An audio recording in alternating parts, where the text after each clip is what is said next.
Now indeed, even the first covenant had ordinances of divine service and an earthly sanctuary, for there was a tabernacle prepared. In the first part were the lampstand, the table, and the showbread, which is called the holy place.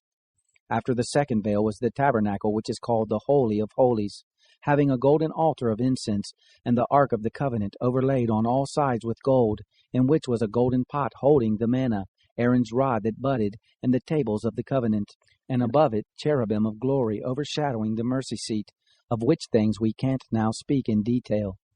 Now these things having been thus prepared, the priests go in continually into the first tabernacle, accomplishing the services. But into the second, the high priest alone, once in the year, not without blood, which he offers for himself and for the errors of the people. The Holy Spirit is indicating this, that the way into the holy place wasn't yet revealed while the first tabernacle was still standing, which is a symbol of the present age, where gifts and sacrifices are offered that are incapable, concerning the conscience, of making the worshipper perfect, being only, with meats and drinks and various washings, fleshly ordinances imposed until a time of reformation.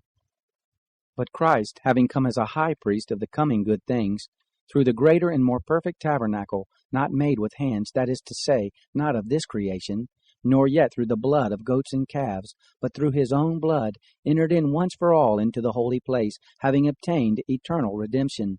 For if the blood of goats and bulls, and the ashes of a heifer sprinkling those who have been defiled, sanctified to the cleanness of the flesh, how much more will the blood of Christ, who through the eternal Spirit offered himself without blemish to God, cleanse your conscience from dead works to serve the living God?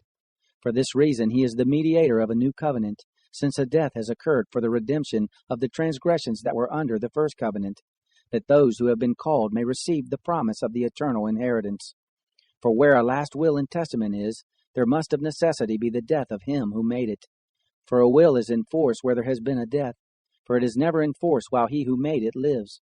Therefore even the first covenant has not been dedicated without blood. For when every commandment had been spoken by Moses to all the people according to the law, he took the blood of the calves and the goats, with water and scarlet wool and hyssop, and sprinkled both the book itself and all the people, saying, This is the blood of the covenant which God has commanded you.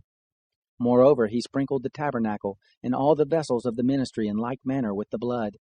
According to the law, nearly everything is cleansed with blood, and apart from the shedding of blood there is no remission. It was necessary, therefore, that the copies of the things in the heavens should be cleansed with these, but the heavenly things themselves with better sacrifices than these. For Christ hasn't entered into holy places made with hands, which are representations of the true, but into heaven itself, now to appear in the presence of God for us.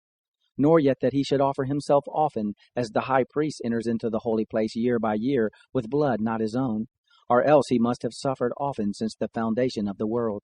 But now, once, at the end of the ages, he has been revealed to put away sin by the sacrifice of himself. Inasmuch as it is appointed for men to die once, and after this judgment, so Christ also, having been once offered to bear the sins of many, will appear a second time without sin to those who are eagerly waiting for him for salvation.